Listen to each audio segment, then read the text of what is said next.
ज्याला जे आवडतंय का नाही हम्म.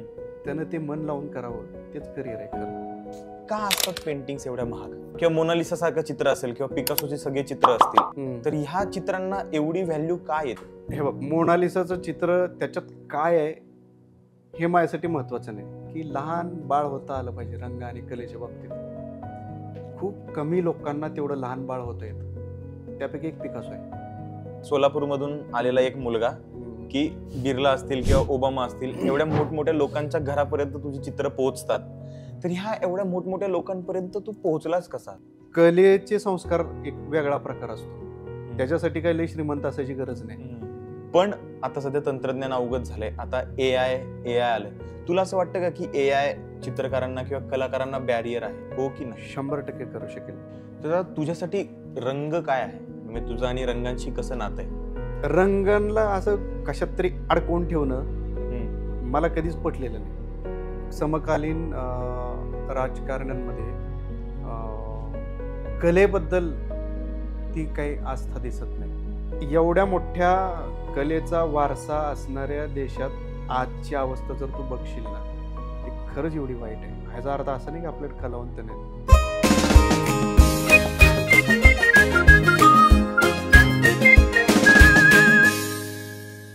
हाय हॅलो नमस्कार. अजब गजबच्या नव्या कोऱ्या एपिसोडमध्ये तुमच्या सगळ्यांचं खूप खूप स्वागत आहे. खरं तर काल युट्यूब चालत होतो आणि युट्यूब चालत असताना काल एक टीझर बघितला. बऱ्याच दिवसानंतर इतका भारी व्हिज्युअल रिप्रेझेंटेशन असलेला टीझर मला बघायला मिळाला आणि तो सिनेमा होता सजना नावाचा. आणि आज सजनाचे लेखक दिग्दर्शक शशिकांत धोत्रे सर आज आपल्यासोबत आहेत. सर, तुमचं खूप खूप स्वागत आहे अजब गजबमध्ये. शशिकांत सरांबद्दल सांगायचं म्हटलं तर अख्ख्या भारताला ते एक चित्रकार, एक पेंटर म्हणून माहिती आहेत. ते इतके नामांकित आहेत की अक्षरशः बिर्ला असतील किंवा ओबामा असतील त्यांच्या घरांपर्यंत सरांची चित्र पोहोचलेत.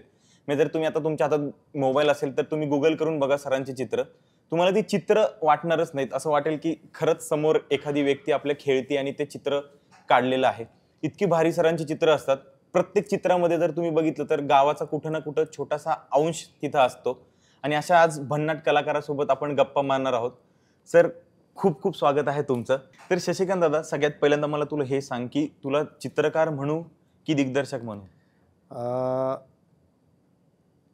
चित्रकार म्हणू. म्हणजे चित्रकला पहिली आहे 10-15 वर्ष आणि नंतर आत्ता फिल्म मेकिंग आली. हा सगळा प्रवास आहे तुझा, पण याच्याबद्दल बोलू. पण आपण सध्या पहिल्यांदा जाऊ 80s-90s मध्ये तुझ्या बालपणात. तर सोलापूर सारखा जिल्हा, तिथलं एक छोटंसं गाव आणि त्या गावातलं तुझं बालपण आहे. त्या काळी असा झोन होता की प्रत्येक जे मूल यायचं त्याला पॅरेंट्स सांगायचे की इंजिनियर, डॉक्टर किंवा ती मुलंच व्हायची. तर असा काळ असताना सुद्धा तुला असं का वाटलं की पेंटर व्हावं किंवा चित्रकार व्हावं, इतकं ते अशाश्वत क्षेत्र असताना सुद्धा? नाही, 90s म्हणजे माझा जन्म 82चा आहे. ओके. तर 90s मध्ये कसं होतं, खूप मुळातच माझं गाव एवढं छोटं लहान, त्यावेळेस त्याची लोकसंख्या तर 1000-1500 असेल. आणि त्याच्यात पण ज्या बॅकग्राऊंडमध्ये मी लहानाचं मोठं झालोय, तिथं काय असलं करिअर असतंय किंवा असं काही चित्रकला ह्याच्यात काही होतंय हे मलाही माहित नव्हतं. मला चित्र काढायला आवडायची फक्त. आणि ते आवड लागायचं कारण काय, माझे वडील काय ठेकेदारीची कामं करायचे, लोकांची घरं बांधणं किंवा असं काही कामं करायचे. आणि ती कामं करताना काय त्यांच्या हिशोबासाठी त्यांच्याकडे एक डायरी होती. ते काय कमी शिकलेले आहेत तसे, पहिली दुसरी, पण त्यांना लिहिता वाचता येते. आणि त्याच्यात ते हिशोबासाठीची डायरीमध्ये ते पहिल्या पानावर, त्यांच्या प्रत्येक वहीच्या पहिल्या पानावर एक चित्र असायचं. मला अजून आठवतंय, ते कमळ काढायचे आणि कमळावर बसलेला मोर काढायचे आणि ते भारी काढायचे. आणि ते विशेष म्हणजे आत्ता पण सेम तसंच काढतात. आणि ती माझी प्रेरणा होती एकदम लहान असतानाची. तिथनं माझी ती जर्नी सुरू झाली चित्राची. आणि आई वडील फार शिकलेले नाही, अडाणीच होते असं समज. तर त्यामुळे त्यांना काही माहीत नव्हतं हे प्रोफेशन, चित्रकला, इंजिनिअरिंग आणि काय. त्यांना माहिती आहे पोरग शाळेला जाते आणि काय तर करते. चित्र पण अभ्यासाचाच भाग ते समजायचे. आणि खरं असतोच अभ्यासाचा भाग असं मला वाटते. आणि त्यांनी कधी अडवलं नाही मला चित्र काढण्यापासून. कधी सगळ्यात भारी गोष्ट आहे त्याच्यामुळे मी आज चित्रकार म्हणतो यापुढे बसलोय. जर त्यांनी मला अडवलं असते का नाही, तू जसं म्हणला तसा, तर मी पण भलतच काहीतरी असतो. भलतच म्हणजे वेगळं चित्रकाराविषयी दुसरं काहीतरी असतो. त्यांनी कधीच असं सांगितलं नाही की उदरनिर्वाहासाठी आता तुला जॉब करावा लागेल किंवा हे करायला लागेल, ते करायला लागेल? कधीच नाही. काय काबाड कष्ट करून आम्हाला जगवायचे माझे आई वडील. हम्म. आणि त्यांना हे माहीत तरी असायला पाहिजे ना, की असं की काहीतरी असं असं असतंय. काहीतरी असते. डीएड असते, बीएड असते, इंजिनिअरिंग असते किंवा कुठल्याही मेडिकल अमुक तमुक हे माहीत तर पाहिजे की त्यांना. काहीच त्यांना चित्रकलेचंही माहीत नाही आणि कशाचंच काय माहीत नाही. आणि त्यातल्या त्यात वडील चित्र काढायचे, त्यामुळे कदाचित त्यांनाही असं वाटायचं आपलं पोरगं भारी काहीतरी करतं. करतंय. तर ह्या गोष्टीमुळं त्यांनी मला कधी चित्र काढल्यापासून अडवलं नाही आणि मी चित्र काढल्यापासून थांबलो नाही. जसं की हजारो लाखो लहान लेकरांना लहानपणी चित्र काढायला आवडतं. हो. तू जर ऑब्झर्व करत असशील तर काही काही मुलं अशी असतात की नाही, ते तू त्यांना अभ्यास करायला सांगितलं तर 10 मिनिटं पण, म्हणजे 2 मिनिटाच्या अभ्यासाला, माझीच मुलगी तशी आहे. हा. तिला जर अभ्यास करायला सांगितलं ना तर केला तर 10 मिनिटात संपेल एवढाच असतो. हा. पण ती अक्षरशः 2-3 तास पुढे घेऊन बसते, एवढं मनापासून करते. पण तिला चित्र काढायला सांगितली ना, ते दिवसभर ताण भूक सगळं विसरते. आणि अशी हजारो लाखो लेकर आहेत. त्यांना काय होते, मग त्यांचे पालक ठरवतात त्यांनी काय करायचं. हो. हां, सगळ्यात पहिल्यांदा त्यांच्यातला तो क्रिएटिव्ह ब्रेन मारून टाकायचं काम आपण करतो. लहानपणीच मारतात ते. हां, आणि मग काय पुढं काय घडायचा प्रश्नच नाही. ते माझ्या बाबतीत झालं नाही. हा, म्हणजे तुझ्या वडिलांनी जर ते अडवलं तुला अडवलं नाहीये. ते शिकलेले नव्हते म्हणून त्याचा फायदा झालाय मला.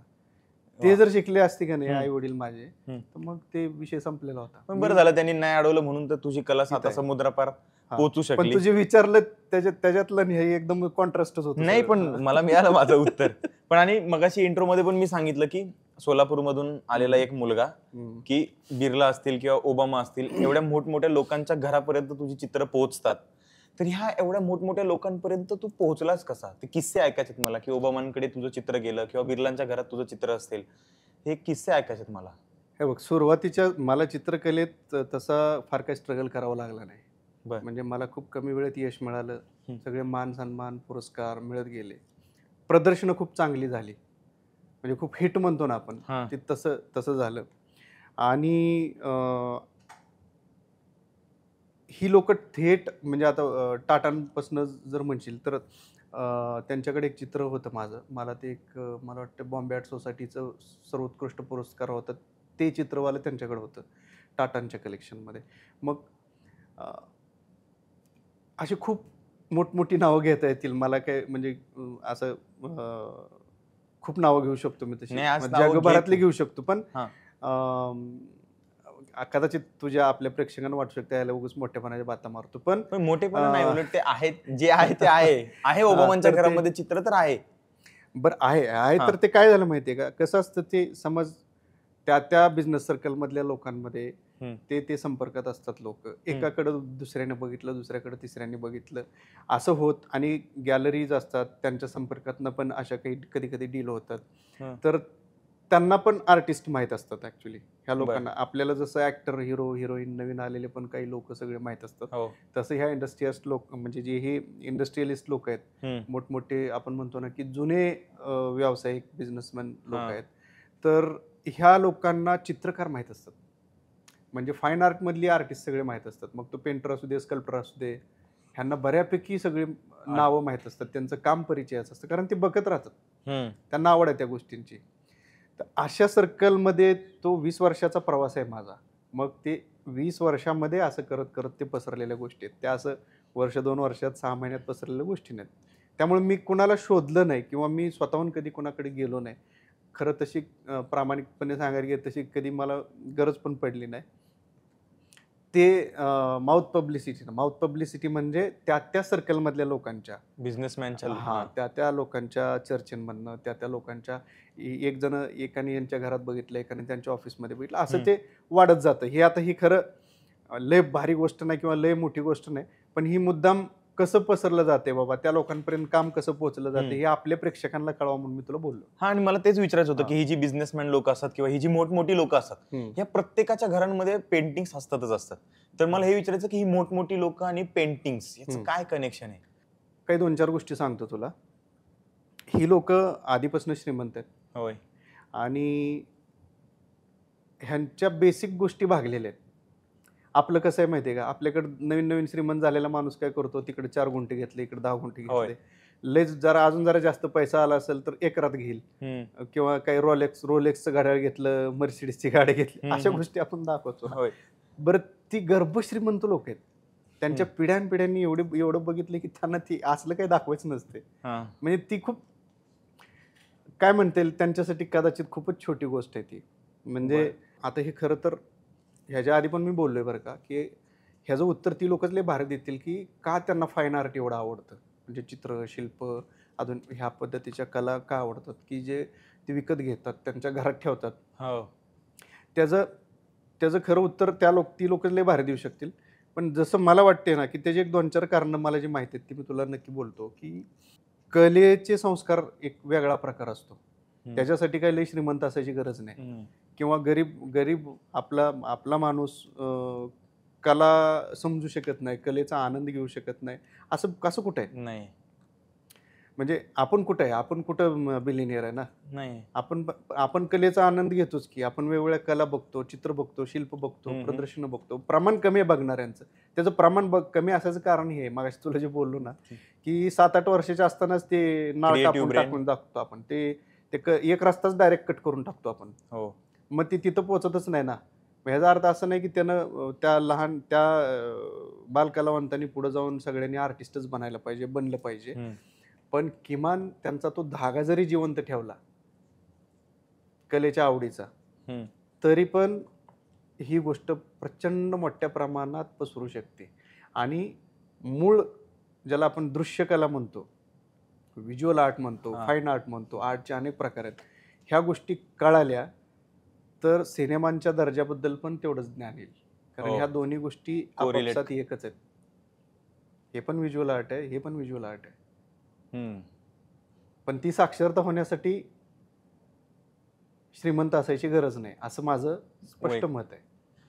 त्यामुळं बऱ्याचदा काय होतं माहिती आहे का, आपल्या म्हणजे मला असा अनुभव आहे की ना, चर्चेतनं असं वाटतंय आपले ऐकणारे आपलीच लोक आहेत. होय आणि मला माहिती आहे की हे माझे चित्र विकत घेणारे लोक कोणी ऐकत नाही, हे मला माहिती आहे. हे आपली माणसं ऐकतात. माझ्यासारखे असे हजारो लाखो शशिकांत आता तिथं गावागावात कुठेतरी शहरांमध्ये पण बसलेली 100% ती पण ऐकतात. म्हणून ही गोष्ट बोलतोय मी की ज्याला जे आवडतंय का नाही त्यानं ते मन लावून करावं, तेच करिअर आहे खरं. मग त्याच्यात तू करोडो रुपये कमव, नाहीतर काहीच नाही, तू 2 वेळच्या अन्न खाण्यापिण्यापुरतंच कमव. ह्यात सगळ्यात मोठी गोष्ट असते समाधान. म्हणजे मी तर अशी लोक बघितलेत बरं का, ते करोडोचे मालक आहेत पण चेहऱ्यावर कायम आटे. मी अशी लोक बघितलेत की त्याची 2 वेळची जेवणाची भ्रांत असते, पण असं वाटतं काय तेजस्वी माणूस आहे. खरं सिरियसली बोलतो मी. अशी लय लोक, नाव पण घेऊ शकतो, मला तिथे घ्यायची नाही. अशी लोक बघितलीत मी. आर्थिकदृष्ट्या बघायचं असेल तर ते त्यांच्याकडे काय तसं काहीच नाही आणि त्यांना त्याचं काही देणं घेणं पण नाही, पण ते जगतात एवढं भारी ना प्रत्येक क्षणाला. कलावंत म्हणून जे पण त्यांच्या क्षेत्रात आहेत ते वेगळंच, त्याच्या जगातला तो बादशाह आहे. मग हे सगळं अडतंय कुठं? एकतर आई वडील लहान मुलांचं करिअर ठरवतात म्हणून अडतंय, की आई वडिलांना वाटतच नाही की आपला मुलगा काहीतरी किंवा तो जो आर्ट निवडतोय ते आर्ट शाश्वतच नाहीये, हेच आई वडिलांना असं वाटून जातं. नाही एवढं वाईट आहे का नाही की मला असं म्हणा, बघ परत रिपीट करतो मी ही गोष्ट, की आपण लहान असणाऱ्या मुलांना ज्यांना पण कलेची आवड आहे, म्हणजे ती चित्र, शिल्प काही असो, कला कुठली असू शकते बरं का, तर त्यांना तिथंच थांबवून ब्रेक करून टाकू नका. चित्र काढून काय करणार आहे, ही तर असं म्हणूनच त्याला संपवतो आपण तिथं. काय त्यानं पुढे जाऊन कलावंत बनवू दे नाहीतर नाही बनवू दे, पण किमान त्याच्या कलेकडे बघायचा दृष्टिकोन तरी प्रगल्भ झाला पाहिजे. चित्र कसं बघावं, शिल्प कसं बघावं, सिनेमा कसा बघावा, आर्ट जगण्यात जर काही नसेलच, म्हणजे तुझ्या जगण्यात काही कला नावाचा प्रकारच नसेल तर पैसे कमवून बी काय करायचं, काय करायचं त्या गोष्टीचं.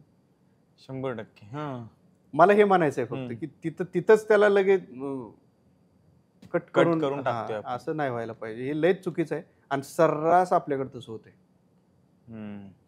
म्हणजे तू बघून काय उपयोग आहे, तू काय करणार आहे, त्याचा तुला काय उपयोग आहे, उपयोगासाठीच. प्रत्येक गोष्ट सध्या उपयोगासाठी केली जाते.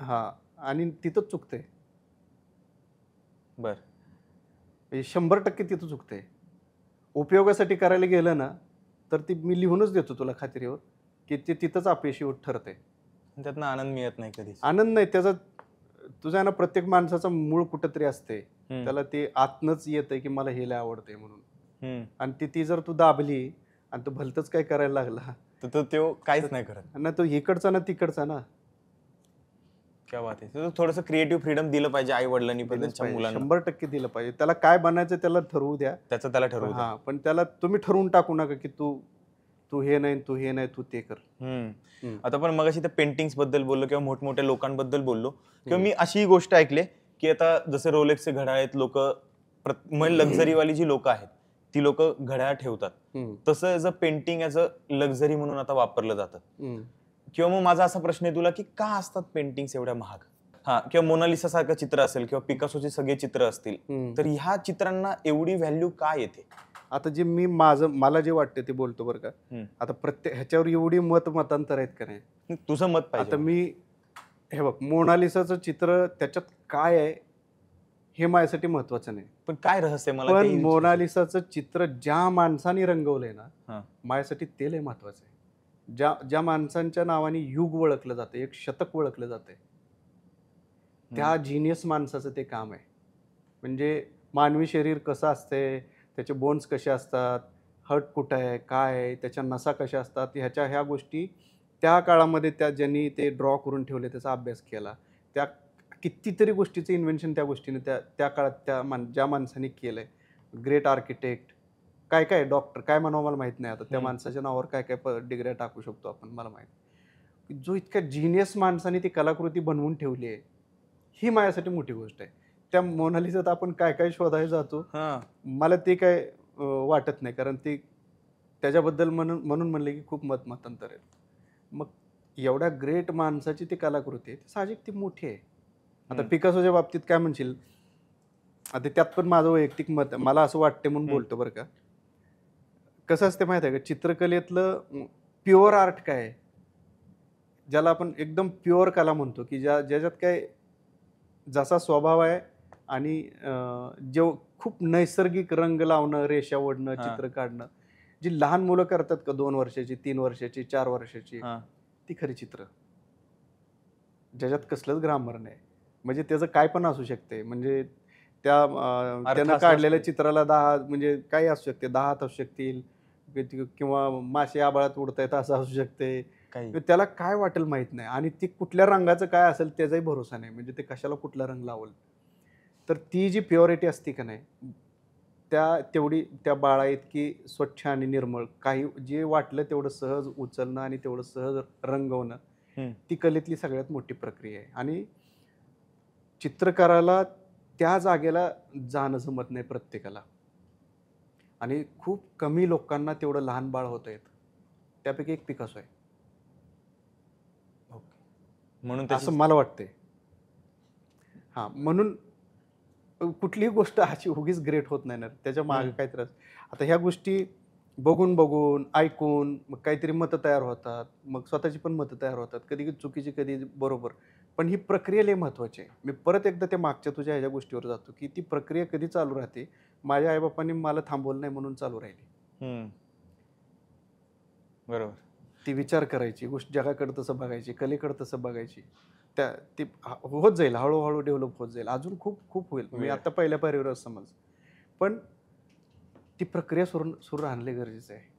आणि तू आता मगाशीच म्हणाला की माझ्यासारखे हजारो शशिकांत धोत्रे कुठे ना कुठेतरी व्ह्युअर्स म्हणून असतील. आता तशा एखाद्या मुलाला जर समज आता उद्या चित्रकला याच्यामध्ये जर करिअर करायचं म्हटलं, किंवा कोणतेही आर्टमध्ये जर करिअर, तुझ्या आर्टमध्ये जर करिअर करायचं म्हटलं, तर त्याने फायनान्शियल स्टेबल कसं व्हायला पाहिजे?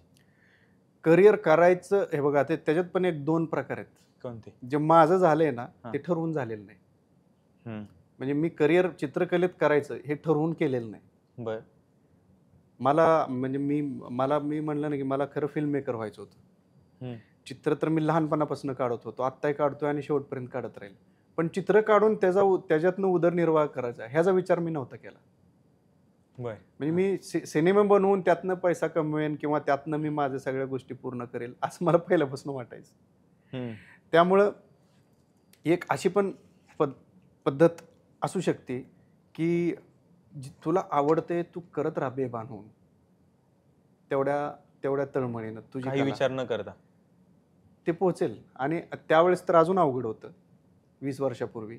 आत्ता तर तुला एका क्लिकवर जगभर पोहोचू शकतो, तू तुझी कला पोहोचवू शकतो, एवढं सोपं झालंय.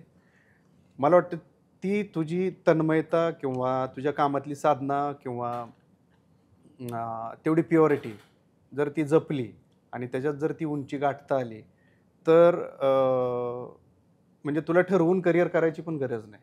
तो आपसूक होऊन जाईल. मला झाल्यावर कळलं. मग की 3-4 वर्षांनी कळलं की अरे यार मग आपल्याला फिल्म मेकर व्हायचं होतं पण आता ह्याच्यात करिअर झाले. ते- आपल्याला गरज पण होती. घर हम्म. सांभाळायचं सगळ्या गोष्टी हां. ते हे करू आता थोडे दिवस. मग तो पॉइंट आठवते का तुला की आता तू चित्र काढत होतास आणि मग तुला असं वाटलं की इथेच करिअर झालं, मग तू ते 15 वर्ष आपलं सुरू ठेवलं असेल, किती 20 वर्ष का 15 वर्ष? म्हणजे ते तर आता शेवटपर्यंत राहील. आता प्रोफेशनली 20 वर्ष हा, झाली. प्रोफेशनली 20 वर्ष झाली, पण त्यातला असा एखादा तुला पॉइंट आठवतो का किंवा मोटिवेशन आठवतं का की ज्या क्षणी ठरलं की ज्याला फिल्म मेकिंग मागं राहिलं यार, परत सुरुवात करायला पाहिजे, आणि तो पॉइंट तिथं ठरवलं की नाही आता फिल्म मेकिंग करू? नाही, चित्र आत्ता पण सुरूच आहे. ती थांबली कधीच नाहीत. ती थांबणार थोडं आत्ता ह्या सिनेमाच्या अलीकडच्या रिलीज आणि ह्या सगळ्या शूटिंगच्या प्रक्रियेमध्ये थोडा दिवस त्याला थोडा विराम लागला. म्हणजे बरीच चित्र आहेत अशी की जी आता पूर्ण करून मला बाहेर घेऊन जायची की ती मात्र खूप स्ट्रॉंगली मला कधी वाटलं मला वाटतं 2016 15-16 पासून ही सुरुवात झाली की अरे आता आपल्या बेसिक नीड्स भागलेले आहेत आणि आता आपण जरा जे माझं स्वप्न होतं ते पूर्ण करण्याकडे जायला पाहिजे. पण कसं जायला पाहिजे, ह्यातलं काही फॉर्मल शिक्षण झालेलं नाही, काय अनुभव पण नाही याच्यातला, आणि दोन्ही गोष्टी बॅलन्स करायच्या आहेत. चित्र तर सोडणार नाही मी कधी, कारण त्या गोष्टीचं ते एक प्रकारे व्यसनच झालं आहे असं समज. म्हणजे प्रत्यक्ष मी रंगवत जरी बसलो नाही ना तरी त्या चित्रांच्या थॉटमधनं बाहेर येणं माझ्याच्यानं शक्य नाही. म्हणजे ते राहच त्याच्यात ते आपोआप ती सवय झाली रे. एखादी गोष्ट 15-20 वर्ष तुझ्यात अशी मुरली म्हणतो ना की प्रॉपर असं काहीतरी ते झालंय. त्यामुळे त्याच्यापासून पूर्ण वेगळं होणं पण मुश्किल आहे. ते होणार पण नाही आणि मला तितकं आवडतं की त्याचा काही प्रश्नच नाही. तुला असं वाटलं की हे वेगळं हे वेगळं, तर तसं नाही आहे बिलकुल. तर 2016 पासून वगैरे ह्याची प्रक्रिया सुरू झाली आणि लॉकडाऊनमध्ये त्याला मुहूर्त स्वरूप आलं. की आता करायला आता निवांतच वेळ आहे. वेळच वेळ आहे. काय कुठं जाऊ शकत नाही, काय नाही. मस्त आता लिहू आपण गोष्ट आणि मग करून टाकू. अशी ह्याची सुरुवात झालेली आहे ह्या सिनेमाच्या प्रक्रियेची. आणि आता गुगल केलं, आम्ही तुझा रिसर्च करत होतो, सगळे चित्र बघितले तुझी, तू असं कधीच कुणाचं वैयक्तिक चित्र नाही काढलंस. तर त्याच्या मागचं कारण मला जाणून घ्यायचंय. आणि त्याचसोबत की तुझी चित्र की ओबामा असतील किंवा एवढ्या मोठमोठ्या लोकांपर्यंत जर पोहोचतायत, तर कित्येक जण अशी तुला म्हणत असतीलच की एवढी छान छान जर चित्र काढतोय तर माझं एक स्केच काढून दे, पण तू कधीच नाही काढलं. त्याच्या मागे काय कारण आहे? हां, खूप जण म्हणतात असं. अजूनही म्हणतात, म्हणाले पण आहे आणि खूप मोठमोठी नावं. पण मला तसंच कधीच वाटलं नाही की रंगवावं. मी रिअलिस्टिक चित्र काढतो. खरं तर आता काळानुरूप खूप गोष्टी, चित्रकला इतकी पुढं निघून गेली. आत्ता नाही, खरं तर त्याला अनेक दशकं उलटून गेली, की आधुनिक कला जी आहे त्याच्यात वास्तववादी चित्र काय म्हणू त्याला आपण, तसं त्याला तेवढं महत्त्व राहिलेलं नाही बरं का. पण तरीसुद्धा ही चित्र काढत असताना पण मला माझं स्वतःचं एक फ्रीडम असावं असं नेहमी मला वाटत आलं. म्हणजे मला कोणीतरी ऑर्डर दिली आणि मला हे करून दे, मला असं ते मी नाही करू शकणार. पैशासाठी पण नाही. ते नाही, बिलकुल नाही. हे करून तर मिळतातच ना मला. मला जे हवंय ते करून. तर त्यामुळे ते कधी वाटलं नाही. किमान मला माझी चित्र काढत असताना एवढा तरी फ्रीडम पाहिजे की त्याचे रंग कसे असावे, त्या चित्रातली व्यक्ती कशी असावी, त्याचा लाईट्स कसे असावेत, ती कशी बसलेली असावी, निगेटिव्ह स्पेस वगैरे वगैरे, जे काही व्हिज्युअल्स त्या गोष्टीला सजवण्यासाठी, सुंदर करण्यासाठी किंवा त्याला बोलतं करण्यासाठी जे काही करायला लागते, तो फ्रीडम मला माझ्या डोक्यात असलेले जे विषय रंगवण्यात मिळतो. कसं मला कुणाचं तर ते चित्र रंगवत बसण्यात मिळणार आहे? ते तर शक्य नाही. आणि आता खरं तुला सांगायचं तर खूप गोष्टी बदलल्यात माझ्या कामाची प्रक्रिया बदललेली आहे, मीडियम बदललेलं आहे. नुसतं ते तुला जी चित्र आत्ता आठवत असतील किंवा तू बघतोय, त्याच्या पण पुढं काही खूप गमतीशीर गोष्टी किंवा खूप प्रयोगशील गोष्टी मी केलेल्या आहेत. उदाहरणार्थ आता ते मला वाटतं की लवकरच बघायला मिळतील. ह्या दिवाळीपर्यंत ते बघायला मिळतील. ओके, इंटरेस्टिंग आहे. म्हणजे मी नुसतं पोर्ट्रेटच करतोय असं नाही. आता ते तर सुरू आहे. तेव्हा म्हणतो ना की आता त्याच्यात आपलं पोट भागते, त्याच्यामुळे ओळख मिळाली. आता ते मन भरायसाठी काही दुसऱ्या गोष्टी पण सुरू आहेत. मग त्याच्यात खूप अशा गोष्टी असतात की तू जगत असताना, समाजात वावरत असताना तुला खूप चांगल्या गोष्टी बघायला मिळतात. पण तुला त्या सगळ्याच गोष्टी चित्रातनं मांडता येतील असं नाही. 100%. तर कलेत आत्ताच्या आधुनिक कलेमध्ये खूप वेगवेगळे प्रकार आहेत की ज्याच्यामार्फत तू तुझी गोष्ट, तुला आलेले अनुभव मांडू शकतो. तो प्रयोग मी ह्या सिनेमात पण एक ठिकाणी केला आहे. अगदी 2-3 मिनिटासाठीच आहे, पण मला असं वाटतं की ती 3 मिनिटं म्हणजे सिनेमा आहे पूर्ण. क्या बात. आणि तो प्रयोग पण खूप भारी आहे. माझ्या माहितीनुसार तर तो प्रयोग असा थेट नाही झालाय भारतीय सिनेमाच्या इतिहासात कधी. क्या बात. नाही, गोष्ट तर ठीक आहे, ती बघायचीच आहे, पण खास की तू डिरेक्ट केलाय सिनेमा आणि त्याच्यातले व्हिज्युअल्स काय असणार आहेत, त्यातले कलर्स काय असणार आहे, हे बघायला आम्ही खूप उत्सुक आहोत. सो 23 मे कधी येते, आम्ही सगळेजण वाट बघतोय 23 तारखेची. तुझी सगळी चित्र बघितली किंवा प्रत्येक जण आता सध्या चित्र काढतोय, पण आता सध्या तंत्रज्ञान अवगत झालंय, आता ए आय आलंय. तुला असं वाटतं का की AI चित्रकारांना किंवा कलाकारांना बॅरियर आहे? दोन्ही गोष्टी आहेत. मी स्वतः पण ठाम एकच गोष्ट बोलू शकत नाही त्या बाबतीत. मात्र सकारात्मक पण आहे आणि नकारात्मक पण आहे. नकारात्मक असं वाटतंय, म्हणजे मी स्वतःच AI जनरेटेड काही चित्र बघितलेली आहेत. ती एवढी भारी वाटतात मला सुद्धा की अरे किती सुंदर आहे यार, काय केलंय, काय कॉस्ट्युम आहे, काय कलर्स आहे, कॉम्पोजिशन आहे. आणि कधी कधी वाटतं की मग हे एवढं भारी आहे तर आता आपण काय करू शकतो. पण मला तर असं वाटतं की नाही, ह्याच्यापेक्षा पण आपण ह्याचं इन्स्पिरेशन घेऊन पण अजून काहीतरी करू शकतो. म्हणजे मला माझ्या आयडियांना फुलवायचं काम AI करू शकते अजून त्याला. हे असं मला वाटतं. आत्ता तरी मला ते पॉझिटिव्ह वाटते. ते किती दिवस राहील माहीत नाही. एक दिवस AI ची वरचढ होऊन बसेल असं पण होण्याची शक्यता मी नाकारत नाही. किंवा आता AI मध्ये जनरेटिव्ह आर्ट्स आले की आता तुम्ही काहीतरी प्रॉम्प्ट देता आणि मग ते चित्र तयार होऊन येतं. आणि तुम्ही हे जर चित्र तू काढणार असेल तर त्याला 1 महिना लागतो, कारण की ती साधनं आहे. तुम्ही त्यातलं जे काही व्हिज्युअल आहे ते तुम्ही मांडता. तर ते AI ला तितकं जमतंय नाही जमतंय आपल्याला माहित नाही. म्हणजे मला तरी नाही माहिती, ते तुला चांगलं माहिती असेल. तर तुला असं कधी वाटलं नाही का की ही जी लोक की फुल प्लेज चित्रकार म्हणून काम करतात, तर मग यांचं काय होईल, असा कधी प्रश्न पडला तुला? म्हणलं ना तुला की त्या दोन्ही बाजू आहेत. एक असं आहे की त्याच्यातनं काही सकारात्मक गोष्टी घडतात. जसं की मी म्हणलं की AI मला माझ्या आयडियांना फुलवायचं काम पण करू शकतो आणि मग मी त्याच्यापेक्षा काहीतरी अजून बेटर, अजून पुढच्या लेवलला जाऊन काहीतरी काम करू शकतो. मग ती रिअलिस्टिक असेल नाही तर अजून काय असेल, कलेच्या माध्यम अजून वेगवेगळ्या प्रकारापैकी. दुसरं असं की ह्याचा काही जणांना फायदा आहे, मात्र काही जणांना ह्याचं नुकसान पण होऊ शकतंय. म्हणजे आता त्याच्यात बजेटनुसार पण असते. AI जनरेटेड आर्ट आपण काही जणांना फक्त आपलं छान डेकोरेशन म्हणून घ्यायचं आहे, घरात छान वाटतं इंटिरियरच्या हिशोबाने, ते कदाचित AI जनरेटेड आर्ट घेण्याची शक्यता जास्त आहे. हो, तेच. त्यामध्ये गिबली असेल आता आलेलं. हो. मात्र त्यात दुसरा एक प्रकार आहे जो फाईन आर्टमधला, ज्याला आपण मूळ प्रकार म्हणतो. म्हणजे जे पण कोण प्रसिद्ध चित्रकार असतात, शिल्पकार असतात, आर्टचे जे पण कला प्रकार आहेत, ते आर्टवर्क्स विकत घेणारी जी लोक आहेत, तो क्लास वेगळा आहे. म्हणजे त्यांना ओरिजिनलच पाहिजे असते. त्यांना ते नाव, म्हणजे कुठल्या आर्टिस्टने केलंय, ॲक्च्युअल त्या रिअलिस्टिक त्याच्या ज्या काही आतनं आलेल्या भावना आहेत रंगवतानाच्या, ब्रश स्ट्रोक असतील, ॲब्स्ट्रॅक्ट असेल, रिअलिस्टिक असेल, ॲब्स्ट्रॅक्ट असेल, जे पण काही आहे ना, त्यांना ते ओरिजिनलच घेतील. ते मला नाही वाटत की ते लोक ह्याच्यावर शिफ्ट होतील. कारण काय सांगतो, म्हणजे गोष्ट विकत घेणाऱ्यांबद्दल जर तू बोलत असशील आणि त्याचा परिणाम कलावंतांवर कसं होतं, तर तू मगाशी रोलेक्सबद्दल बोलला, तर ज्याची ऐपत रोलेक्स सहज विकत घ्यायची आहे, मार्केटमध्ये 2-4 हजाराचं डुप्लिकेट पण भेटतेच ना. मग त्याला तू ते देशील तर नाही वापरेल का तू? नाही, तो तेच घेईल ना. तर तो क्लास वेगळाच आहे, जो फाईन आर्ट बाय करतो, कलेक्ट करतो, त्यांच्या घरी ठेवतो, त्यांच्या त्या कायमस्वरूपी त्यांच्या नजरेसमोर असतात त्या गोष्टी. ते एन्जॉय करतात त्या चित्रांना, त्यातल्या प्रत्येक म्हणजे गोष्टीला एन्जॉय करतात ते समोर. तर त्यामुळे तो एक भाग आहे.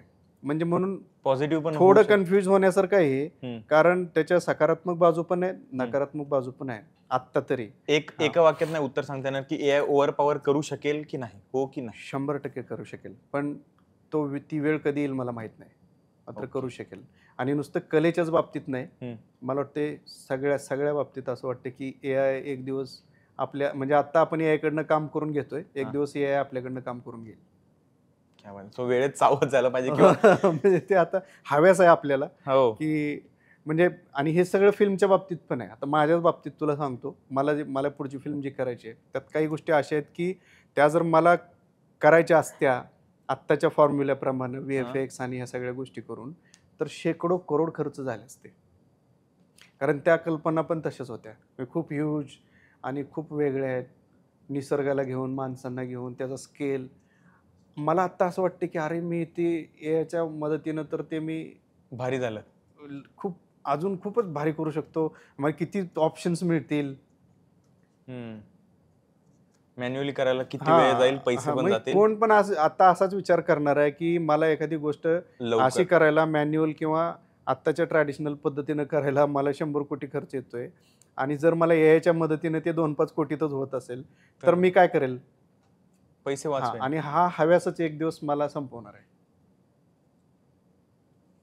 कसा?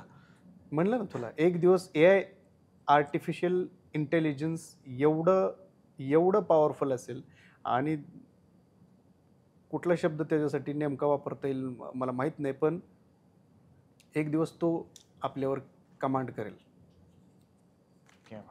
सो वेळेत सावध झालं पाहिजे आपण सगळ्यांनी. मला वाटतंय बरं का, मी काय टेक्निकल फार एक्सपर्ट नाही, एक्सपर्ट नसलं मला आज तरी एकंदरीत आर्ट आणि ह्याला घेऊन जे वाटते ते मी बोललोय. आता मी जरा आर्ट गॅलरीज आणि म्युझियम बद्दल बोलणार आहे भारतातल्या. तर भारतातले जे काही आर्ट म्युझियम आहे किंवा गॅलरीज आहेत या इतर देशांपेक्षा संख्येने कमी आहेत रिसर्चनुसार. तर तुला याचं काय कारण वाटतं? आणि अजून एक त्यातलाच प्रश्न असा की ह्या आर्ट म्युझियमचा किंवा गॅलरीजचा सोसायटीवर काय पद्धतीने परिणाम होतो? भारी प्रश्न हा. मी तुला दोन्ही गोष्टी सांगतो. पहिल्यांदा तुला सांगतो की बाहेरच्या गॅलऱ्यांबद्दल, खास करून युरोप किंवा वेस्टर्न वर्ल्ड, कुठे अमेरिकेपर्यंत तू जा. इवन आत्ता डेव्हलप म्हणजे आपल्याबरोबरच किंवा थोड्याफार फरकाने डेव्हलप झालेले देश, चीन असेल, जपान असेल, कोरिया असेल वगैरे. तू जर युरोपात कुठल्याही शहरात जाशील ना, तर तुला एका तू कुठेही जा, मिलान, पॅरिस, कुठेही जा, तुला एका शहरामध्ये म्युझियम्स, आर्ट गॅलरीची संख्या आहे ना, अक्षरशः तुला असं 100च्या घरात मिळेल. तुला थिएटर्स तिथे 10-12 मिळतील सिनेमांचे. म्हणजे विचार कर की किती प्रगल्भ आहेत ती लोक कला आणि त्याच्या संस्काराच्या बाबतीत. म्हणजे ती लहान 2-2, 3-3 वर्षाची लेकरं घेऊन म्युझियम्सच्या आणि गॅलरींच्या रांगेत उभी असतात. मग ती काय बीज पेरतात बघ. त्याच्यामुळं गोष्टींना जन्म घालणारी लोक ते आहेत. तू कुठलंही प्रॉडक्ट घे, त्याचा डिझाईन ते करणार, त्याला शेप तसा देणार, ते त्यांना जन्म म्हणतो ना की आपण वस्तू क्रिएटिव्ह गोष्टींना जन्म घालायचे कामं ते करतात. आणि त्याच्या नेमकं आपल्याकडं प्रचंड क्षमता आहे. तसं तर आपण जर तो अजिंठा, वेरूळ मंदिरांमध्ये केलेली आपले जे आर्ट्स आहेत हजारो वर्षापूर्वी, तर ह्या सगळ्या गोष्टींना तू बघशील ना, तसं तर मग आज आपण कलेच्या बाबतीत कुठं असायला पाहिजे होतं. जेव्हा ह्या देशांचे जन्मही झालेले नव्हते तेव्हा आपल्याकडं आपण म्हणजे अजिंठ्यातली चित्र बघशील ना, तर ती रिअलिस्टिक नाहीत. म्हणजे 1,500-2 हजार वर्षापूर्वी त्या लोकांनी म्हणजे आर्टच्या फॉर्म्सवर विचार करून त्याला सिम्प्लिफाईड करून त्याच्यातली ती सौंदर्याची गोष्टींना सिम्प्लिफाईड करून कसं काम केलं होतं ते अजून पण आहेत. होय. तर एवढ्या मोठ्या कलेचा वारसा असणाऱ्या देशात आजची अवस्था जर तू बघशील ना, ती खरंच एवढी वाईट आहे. ह्याचा अर्थ असा नाही की आपल्याकडे कलावंत नाहीत, खूप कलावंत. परत चौथ्यांदा अजून एकदा परत आपण येतो की एका ठिकाणी की आपण त्याला पालकच मारतात. आपणच पाणी नाही घालत आहे त्याला जर पाणी घातलं ना, तर आज सुद्धा मी म्हणत नाही की त्याच्याने अख्खा देश बदलून जाईल, मात्र खूप मोठा फरक अख्ख्या देशाच्या इकॉनॉमीवर, पूर्ण देशाच्या म्हणजे इथल्या कला आणि संस्कृतीकडे बघण्याचा दृष्टिकोन जगाचा आणि त्याच्यातनं उभा राहणारा जो पण काही रेव्हेन्यू असेल किंवा त्याच्यातनं जन्माला येणाऱ्या ज्या गोष्टी असतील ना, त्या भयंकर मोठ्या प्रेरणादायी असतील किंवा कधी कल्पनाही केली नाही एवढ्या मोठ्या. त्याला काळ जाईल, मात्र हे आपल्याकडे होतच नाही ना. बोटावर मोजण्याजोग्या फक्त ती साक्षरताच नाही, कारण आपल्याकडे ती परंपराच नाही की आपण चित्र बघायला गॅलरीत जा. ह्यासाठी काय पैसा लागतो का? काहीच नाही. आपण फक्त सुट्टीचा एखादा दिवस जो वेकेशन म्हणून आपण तिकडे कधीतरी फेरफटका मारतो. ते पण नाही, खूप लिमिटेड. म्हणजे क्रीम करावं. हे किमान त्या तर लोकांनी जरूर करावं ही माझी विनंती आहे त्या पालकांना, की ज्यांची मुलं, लहान मुलं खूप चांगली चित्र काढतात किंवा कला काही मातीत खेळून चिखलानं शिल्प बनवत असतील किंवा त्याला कलेकडे ओढ असेल ना, अशा लेकरांना ते क्राफ्टसुद्धा करत असतील, हरकत नाही लहान असताना काही. पण ती जी लोकं लेकरं अशा ह्याच्यात रमतात की नाही, त्यांना त्या पालकांनी आठवड्यातनं, 15 दिवसातनं, महिनाभरातनं तरी एखादं प्रदर्शन दाखवावं जाऊन. मग खऱ्या अर्थाने गंमत आहे. 8-10 वर्षांनी, 15 वर्षांनी बघतो एक वेगळं चित्र बघायला मिळेल. आपल्याकडं पण प्रत्येक शहरात किमान 2, 5, 10 आर्ट गॅलरीज बघायला मिळतील, म्युझियम बघायला मिळेल. मग तसा म्हणतो की आपण संवेदनशील समाज, क्रिएटिव्ह, कल्पक बुद्धीची पिढी, असं काहीतरी नक्कीच बदल बघायला मिळतील. खूप बेसिक गोष्टी आहेत, पण ते केल्या तर. पण आता तू एवढा मोठा नावाजलेला चित्रकार आहेस भारतातला, किंवा तुझ्या प्रदर्शनाला मुख्यमंत्री असतील किंवा एवढी मोठमोठी माणसं येतात, तर कधी ॲज अ चित्रकारांचा लीडर म्हणून किंवा एक मोठा माणूस म्हणून तुला असं वाटलं का की कधी त्याच्यासाठी प्रयत्न करावेत, किंवा तू त्यांच्याशी कुणाला असं बोललाच का की आपल्याकडे आर्ट गॅलरीज व्हायला हव्यात किंवा असे प्रयत्न व्हायला पाहिजेत? बोलूनच टाकतो खरं तर. आता माझ्यासाठी प्रॉब्लेमॅटिक असू शकतं, पण बोलतो त्यासाठी. हे बघ, मी अनेकांना बोललो आत्तापर्यंत, पण दुर्दैव तुला सांगतो की आत्ताच्या समकालीन राजकारण्यांमध्ये कलेबद्दल ती काही आस्था दिसत नाही. आणि मी कुठल्या विशिष्ट एका पक्षाबद्दल बोलत नाही बिलकुल. मी हे एक नागरिक ह्या देशाचा एक कलावंत म्हणून बोलतोय. फार मोठा बिट्टा तर बिलकुलच नाही. खूप मोठे लोक आहेत ह्या देशात कलावंत म्हणून. ते माझा कलेचा फॉर्म असा आहे की तो लोकांना कळतो, त्यामुळे त्याला खूप लोक जोडली गेली, त्यामुळे माझं नाव लोकांपर्यंत झालंय. इथपर्यंत मी मान्य करतो, पण खूप मोठा हे मी बिलकुल मान्य करणार नाही, कारण माझ्यापेक्षा खूप मोठी लोक आहेत. मी स्वतःच त्यांचा खूप आदर करतो कलावंत म्हणून, इन्स्पायर होतो, यांच्यासारखं करावं असं वाटतं.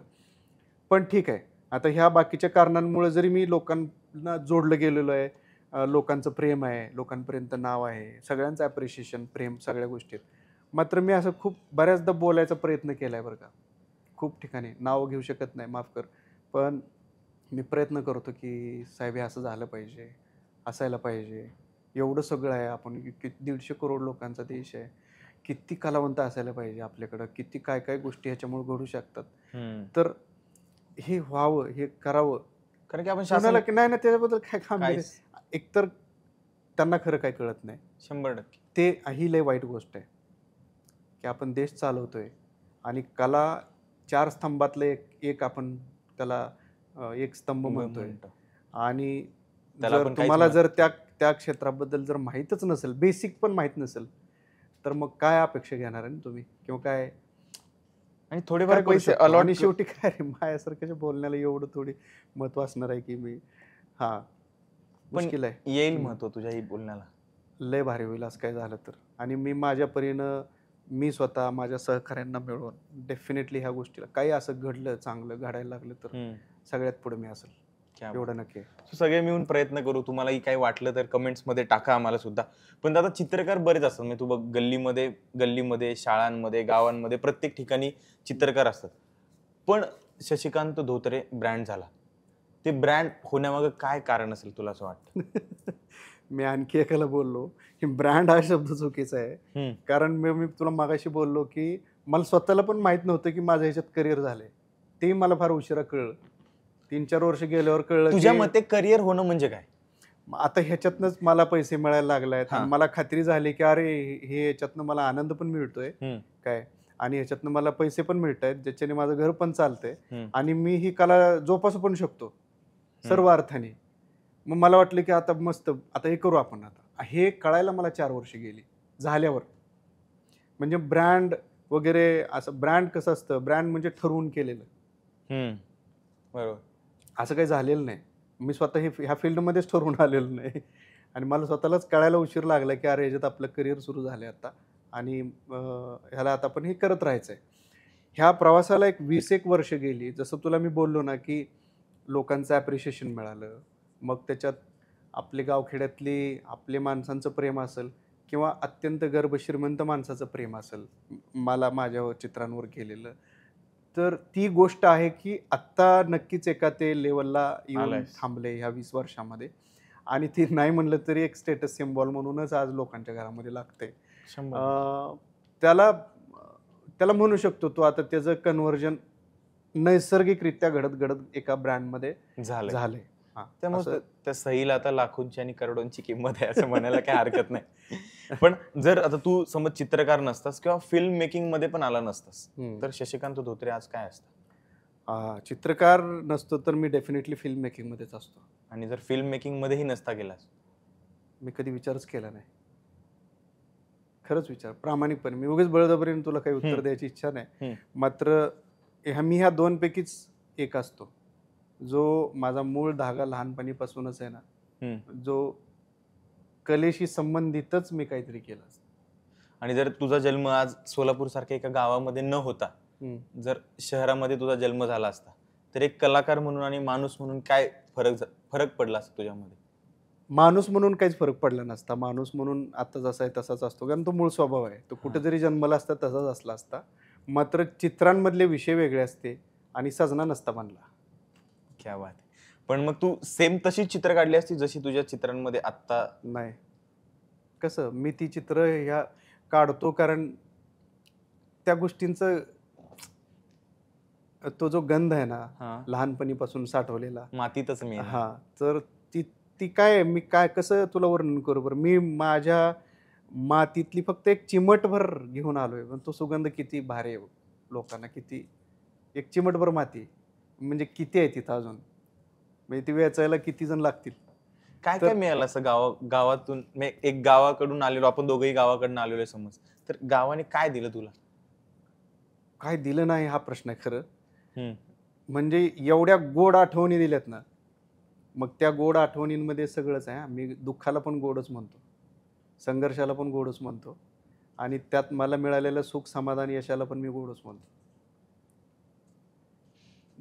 काहीच नाही म्हणजे 2 वेळचं अन्न आणि तेवढ्या आठवणी जरी सोबत असल्या ना तरी आयुष्याला भारी जाईल एवढं मिळालं इथनं पुढं राहिलेलं. क्या बात. आणि तुझ्या चित्रांमध्ये ज्या महिला दिसतात किंवा ज्या साड्या दिसतात, जे गावाकडचे सगळे एलिमेंट्स दिसतात, ते सगळे तू स्वतःहून बघितलेले आहेत की हे सगळं इमॅजिनेशन आहे तुझं? बघितलेल्याच गोष्टी ज्या असतात. माझी आई तशी साड्या नेसते. माझ्या आजूबाजूला मी बघतो आपल्याकडे तसंच आहे की रे. होय. म्हणजे तू बघ गावाकडे गेल्यावर सगळे बायका महिला त्यांची वेशभूषा कशी असते, त्यांच्या साड्या कशा असतात, त्यांचे आवडते रंग कसे असतात, त्यांची बसण्याची पद्धत, उठण्याची पद्धत, उभी राहण्याची पद्धत, अशा अनेक गोष्टी आहेत. आणि त्यात जरा डार्क असतो चित्रांमध्ये माझ्या थोडा, तर तो पण भाग तसाच आहे. मला आत्ता पण रात्र लय आवडती. बर. म्हणजे त्याला काय म्हणू आपण, नाईटमेअर म्हणतात ते. चांदणं आहे. रात्र म्हणजे शहरातली नाही, म्हणजे इथं रात्र काय आणि दिवस काय. मुंबईत तर काय कळतच नाही. म्हणजे चांदणी दिसली नशीब आपलं असं आहे. तर गावाकडं जिथं स्वच्छ वातावरण आहे, शांतता आहे, चंद्राचं चांदणं आहे, आणि ती वाला रात्र जास्त आवडते. आणि ते चांदण्यात तुला कुठं तरी मंद एखादी गोष्ट काहीतरी दिसते, तिला भारी वाटते. आणि तसंच काहीतरी चित्रांमधला पण प्रकार आहे. तो जास्त काळ मी रंगवत आलोय आजपर्यंत. आणि रंगांच्या बाबतीत निवड तुला आत्ता बोललो मी, जे दिसतंय जशा प्रकारची ती त्यांची चॉईस आहे रंगांची, ती आपसुकच माझी पण चॉईस झाली असं समज चित्रांमधली रंग. गावाकडचं बोलल्यानंतर अंगावर काटा आला, लवकर गावाला जायला लागते. लीला पॅकिंग करा. तर पण चित्रकार म्हणून जवळपास एक 15-20 वर्ष एवढा प्रवास केलास म्हणजे खरं तर, आणि आता तुझी पहिली फिल्म येते सजना म्हणून. खरं तर तुला व्हायचं होतं फिल्म मेकर, मधीच तू एक 15-20 वर्ष एक चित्रकार म्हणून फिरून आला असं म्हणायला काही हरकत नाही. कथा, पटकथा, दिग्दर्शन, निर्मिती सगळंच वन मॅन शो तू करतोय. एकाच वेळेस दिग्दर्शक असणं आणि एकाच वेळेस प्रोड्युसर असणं, काय फायदे आणि तोटे वाटतात तुला? तोटे काय, तोट्यांचा मी काही विचार केला नाही. कारण की दिग्दर्शकाला नेहमीच क्रिएटिव्ह फ्रीडम पाहिजे असतं आणि प्रोड्युसरला नेहमी पैसे वाचवायचे असतात. त्यामुळेच मी प्रोड्युसर स्वतः झालोय. की मला जे पाहिजे जसं पाहिजे तसंच करायचं होतं, आणि त्यात मला कसलाही कोणाचा बिलकुल इंटरफेअर नको होता. आणि ज्या प्रकारे ही फिल्म आम्हाला माहीत होती की मला आणि माझ्या महत्त्वाच्या जे एच-ओ-डीज आहेत, माझे डी-ओ-पी, प्रोडक्शन डिझायनर, ह्या सगळ्यांना आम्हाला माहीत होतं की जशी आम्ही सजना फिल्म इमॅजिन करतोय, ज्या व्हिज्युअल्सबद्दल आम्ही बोलतोय, कसं शूट व्हावं असं वाटतंय, ह्या सगळ्या गोष्टींना घेऊन आम्हाला माहीत होतं की ह्याला वेळ लागणार आहे. बर. आणि हा आपले सहसा मराठी फिल्ममध्ये कुठल्या प्रोड्युसरनं ते सस्टेन नसतं केलं किंवा त्याला ते सहनच झालं नसतं. बरं, अशी काम करायची पद्धत पण नाही ना आपल्याकडं. आपल्याकडे म्हणजे टार्गेट ठेवून 25 दिवसात संपवा, ती खतम करून या. म्हणजे क्वालिटीचा किती विचार करतो मला माहीत नाही. आता ते त्यांचं बरोबर पण आहे, कारण त्यांना ते रिकव्हर करायचे. त्याच्याकडे ते पूर्णपणे बिझनेस म्हणून बघतात. तसं मी बघितलंच नाही ना. मी माझं स्वप्न पूर्ण करतो हे बघितले. त्यात काही तोडजोड नाही झाली पाहिजे. ते स्वप्न मनासारखंच पूर्ण झालं पाहिजे. आणि बराच दिवस चालला शूटिंग. किती दिवस? जवळपास 2 महिने, 58 दिवस. 58 दिवस. का तर माझ्या मनासारखं झालं पाहिजे. हां, म्हणजे जसं मी इमॅजिन करतोय, मी जसं त्या गोष्टीकडे बघतोय तसंच दिसलं पाहिजे, ते तसंच झालं पाहिजे आणि त्याचं समाधान आहे ना आत्ता मला. नाहीतर मग अवघड झालं असतं. तर मग ते परत मग इधर का ना उधर का होऊन बसलं असतं.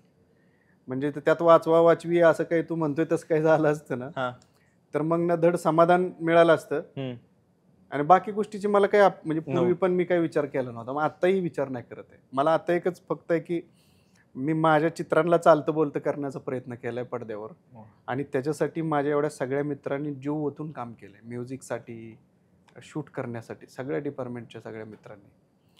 ती गोष्ट फक्त लोकांपर्यंत पोहोचावी. कारण ती गोष्ट नुसती छान दिसते आणि भारी म्युझिक आहे इथपर्यंत नाही, हे मला माहिती आहे.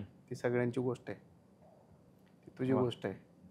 गावाकडच्या बसलेल्या प्रत्येकाची ती गोष्ट आहे. ती बघितल्यावरच कळत. त्याच्याबद्दल आता म्हणून मी जास्त बोलत नाही. मी आता फक्त जे दिसायला लागले का त्याच्याबद्दल बोलतोय. 23 मेला आम्ही सगळेजण जाऊन बघूच. मग पेंटिंग करणं आणि एखादा सीन शूट करणं याच्यात काय फरक जाणवला तुला? का काहीच फरक नाही, हेच फक्त चालतं बोलतं स्वरूप आहे? फरक प्रोसेसमध्ये फरक आहे ना. सुरुवातीला बोललो होतो की चित्र रंगवणं ही माझी इंडिव्हिज्युअल आर्ट आहे. एक चित्रकार म्हणून तिथला पीस, तिथली साधना म्हण स्टुडिओतली किंवा तिथला फ्रीडम म्हण, ह्या सगळ्या गोष्टी वेगळ्या आहेत. पण जेव्हा तुला इथं काम करायचं आहे, त्याच गोष्टीला तुला चालतं बोलतं करायचं आहे. मग त्यासाठी तुला अनेक लोकांची मदत लागणार आहे. म्हणजे मला समज मला एका शॉटमध्ये मला माझं एक चित्र चालतं बोलतं करायचं आहे. मग तुला ॲक्टरनी मला जसं वाटते तसंच करायला पाहिजे. तुझ्या डी-ओ-पीनी मला जसं वाटतंय तसं, म्हणजे काय म्हणता येईल, डी-ओ-पीला माझ्या डोळ्यातनं ते बघता आलं पाहिजे. त्या बाबतीत पण आम्ही यशस्वी होऊ शकलो. कारण माझा जो मित्र आहे डी-ओ-पी रणजित माने, तो माझा खूप जुना मित्र आहे आणि मला माझी एक्झॅक्टली चॉईस, सगळ्या गोष्टी त्याला माहिती आहे. शशीला ह्याला काय पाहिजे.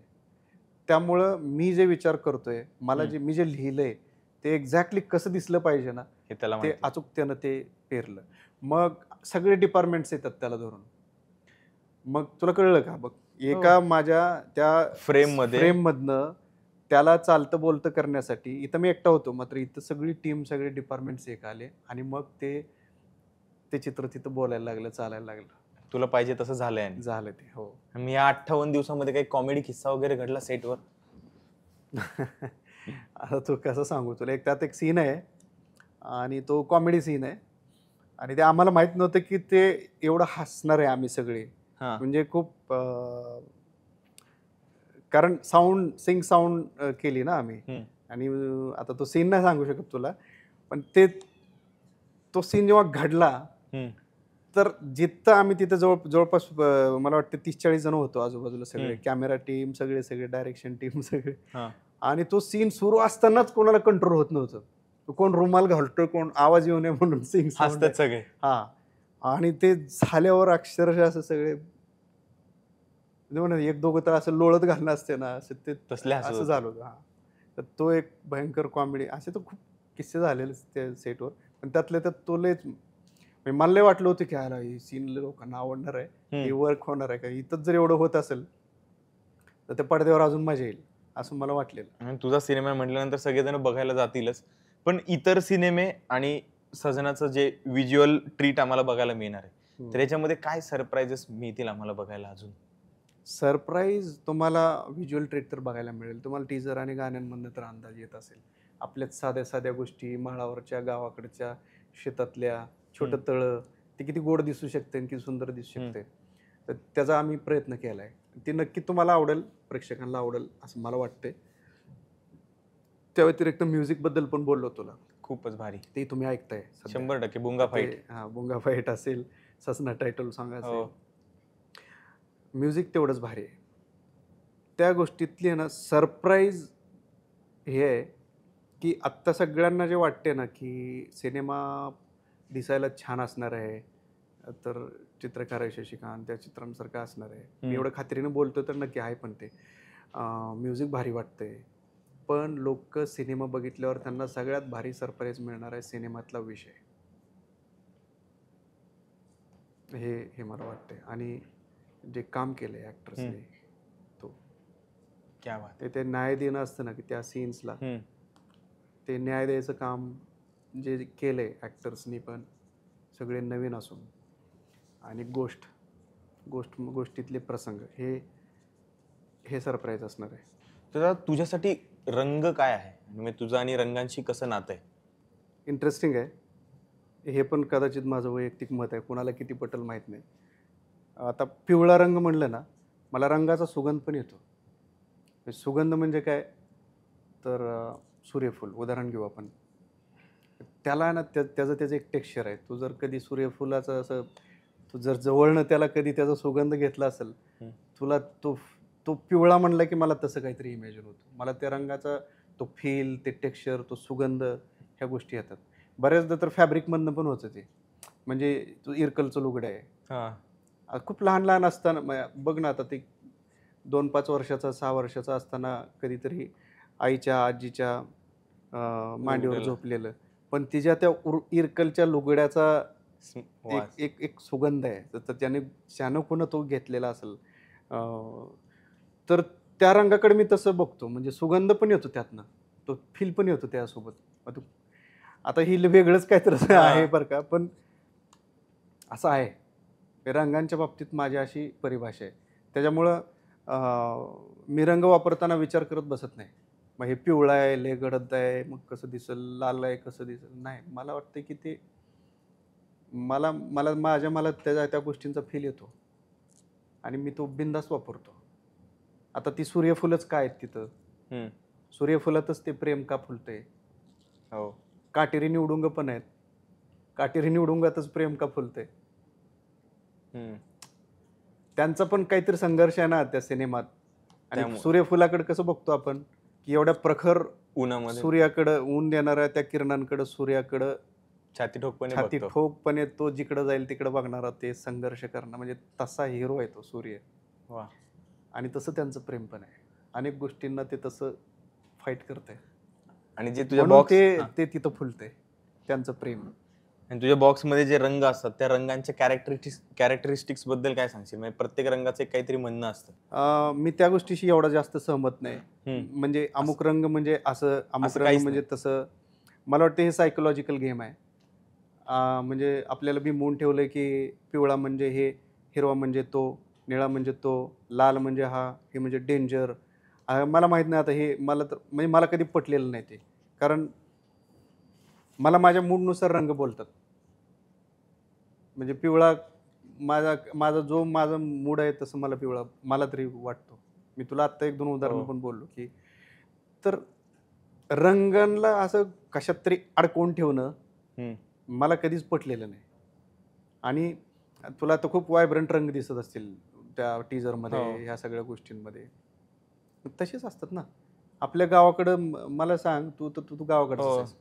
तू 100 लोकांना गोळा कर, बायकांना, आणि त्यांना तू त्यांच्या 100 कलरचे ढीग टाक साड्यांचा किंवा कपड्यांचा, आणि ते कुठले रंग चॉईस करतात बघ. तुला ग्रे, ब्लॅकिश, असं असं सेट, तुला ते 100तले एक पण सापडणार नाही. सगळे भडक. तीच प्रक्रिया आहे. तुला मागाशी बोललो ना की लहान बाळ होता आलं पाहिजे रंग आणि कलेच्या बाबतीत. ते लहान लेकरं 2-3 वर्षाची कशी कलर वापरतात बघ. त्यांच्यासाठी काय नसतंय. अरे पिंक गर्लिश वाटतो, मग रेड असा फेमिनाईन असतो आणि रेड डेंजर असतो, असं काही. हे अरे असलं काही नाही. म्हणजे हे ना, मी म्हणतो ना, अत्यंत बालिश काहीतरी विचार आहे. स्वतःच्याच मानाने काहीतरी आपलं कशी ठोपून टाकणं असते ना, असं वाटते मला. हे मी लय मोठं बोलतोय बरं का, हा. पण हे मला कधीच पटलेलं नाही आजपर्यंत. त्या रंगांच्या बाबतीत आपण लहान लेकरांसारखं व्हावं असं मला वाटतं. मी तर स्वतः तसा असतो. कशाला पण कोणताही रंग मूडनुसार, तुझ्या जो मूडनुसार. हां, हे काही वाटलं यूज केलं. आता काही कलाकार आहेत बघ, मी आता कवी असतील तर तो त्याच्या कवितांमधून विद्रोह दाखवायचा प्रयत्न करतो. तर तुझी काही अशी चित्र आहेत का, किंवा तू कधी असं समाज व्यवस्थेवरती प्रश्न मांडायचा किंवा विद्रोह करायचा प्रयत्न केलास का कधी? चित्र तर तसं नाही, पण ह्या सिनेमामध्ये एक 2-3 मिनिटाचं एक गाणं आहे. त्याच्यामध्ये मी हा प्रयोग केलाय. पण त्याला विद्रोह शब्द किती मला माहीत नाही न्याय देईल त्या गोष्टीला. पण एक संवेदनशील कलावंत म्हणून मला जे काही दिसतंय समाजामध्ये, सोसायटीमध्ये असं घडताना माझ्या डोळ्यासमोर, तर ती गोष्ट मी कुठल्या प्रकारे लोकांसमोर मांडू शकतो आणि त्याची ती तीव्रता किंवा त्याची ती इंटेन्सिटी जी आहे ना, ती कशी पोहोचू शकते लोकांपर्यंत किंवा मला काय बोलायचं आहे किंवा कदाचित मला स्वतःला पण काय बोलायचं नाही. मला विचारायचंच आहे नुसतं, की हे काय आहे माणूस म्हणून आपण काय करतो समाजात आणि अ, कसं बघतो व्यवस्थेकडं. जे एक संवेदनशील कलावंत म्हणून काहीतरी गंभीर वाटलेलं मला आहे, जे ह्या सिनेमात त्या गोष्टीत आहे आणि त्या 2-3 मिनिटात मी तो प्रकार केला आहे. पण त्याला विद्रोह शब्द किती योग्य आहे मला माहीत नाही. पण ते त्यातनं प्रश्न विचारणं ही प्रक्रिया मात्र घडलेली आहे. आता सिनेमामध्ये एवढी भारी भारी गाणी आहेत, म्हणजे एका साईडला सोनू निगम असेल, ते डायरेक्ट कडूबाई खरात, आदर्श शिंदे, आनंद शिंदे, एवढे व्हेरिएशन कशासाठी पाहिजे होते पण? सिनेमामध्ये खूप मेलोडियस रोमॅन्टिक गाणी पण आहेत आणि तेवढीच खूप सामाजिक आणि अत्यंत इमोशनल सीन्सच्या वेळेस पण काही गाणी आहेत, की जिथं त्या आवाजाला तोच आवाज त्या गाण्याला न्याय देऊ शकला असता. म्हणजे आत्ता एक सोनू निगमचा आम्ही तसं तर 7-8 गाणी आहेत फिल्ममध्ये. त्यातले आत्ता फक्त 3 आउट झाले आहेत. बरं. सोनू निगमची पण 2 गाणी आहेत. अजून एक येणार आहे. तिथं त्या आवाजाची गरज होती. त्या मेलडीची गरज होती त्या गाण्यांसाठी. जिथं कडूबाई खरातांचं गाणं आहे, तिथं त्याला जे काही व्हिज्युअल्स दिसले, ते ज्या प्रसंगात गाणं आलेलं आहे, तिथं त्याच आवाजाची गरज होती. म्हणून मी तेवढं कॉन्फिडेंटली बोललो, की ते जे काही मिळालंय मला त्या गाण्यातनं, ते जे काही लागतं ना काळजाला म्हणतो का आपण, तर त्या आवाजानेच दिले ते. त्या आवाजाव्यतिरिक्त दुसरा आवाज असता तर तो किती लागला असतं मला माहीत नाही. तर त्या गाण्याची त्या प्रसंगानुसार रिक्वायरमेंटनुसार तसे गायक निवडलेले आहेत. मग अगदी सोनू निगम, मधुश्रीपासून ते कडूबाई खरात आहेत, आनंद आनंद शिंदे आहेत, आदर्श शिंदे, राजेश्वरी पवार, ओंकार स्वरूप जो कंपोजर आहे त्यानं स्वतः पण एक गाणं गायलेलं आहे. तर 23 मेला दादा सजना येतोय, तुला त्यासाठी खूप खूप शुभेच्छा. तुला कसं वाटलं अजब गजब मध्ये येऊन आणि आमच्याशी गप्पा मारून? आपलेपणाची भावना आली पहिली गोष्ट. आणि मी स्वतः पण बऱ्याच गोष्टींच्या बाबतीत असं व्यक्त झालो असं वाटलं मला, की त्यातला सगळ्यात भारी प्रश्न मला वाटला, की जे माझ्यासाठी पण मी स्वतः पण कधी त्या गोष्टी ते सबकॉन्शियस माइंडमध्ये होतं का मनात माहीत नाही. तो रंगांचा प्रश्न, की मी रंगांकडे कसं बघतो. पिवळा म्हणलं की मला एक सूर्यफूल आठवतं, त्याचा तो सुगंध आठवतो, त्याचं टेक्स्चर आठवतोय आणि तसाच पिवळा असावा असं वाटतंय. किंवा अनेक रंग असे आहेत, की जे फॅब्रिकला घेऊन सुद्धा आईच्या, आजीच्या, आपण जेव्हा लहान असताना जेव्हा कधी तिच्या कुशीत झोपलोय, मांडीवर बसलोय, तो सुगंध अजून तसाच आहे. मी तिकडे तर जाऊन त्या रंगांसोबत सुगंध पण येतो. तर ही एक गोष्ट मी पण कधी विचार केली नव्हती, पण ते आता बोलता बोलता तुझ्यासोबत ओपन झालं, त्या बाबतीत निघून गेलं. आणि मला पण मजा आली, एक एवढा भारी कलाकार माझ्यासोबत बसला आणि त्यासोबत एक तासभर चर्चा झाली असेल. तर शेवटी फक्त या कॅमेऱ्यामध्ये बघून सजनाबद्दल एक थोडक्यात सांग, आणि सजना लोकांनी थिएटरमध्ये जाऊन बघायला पाहिजे असं सांग त्यांना.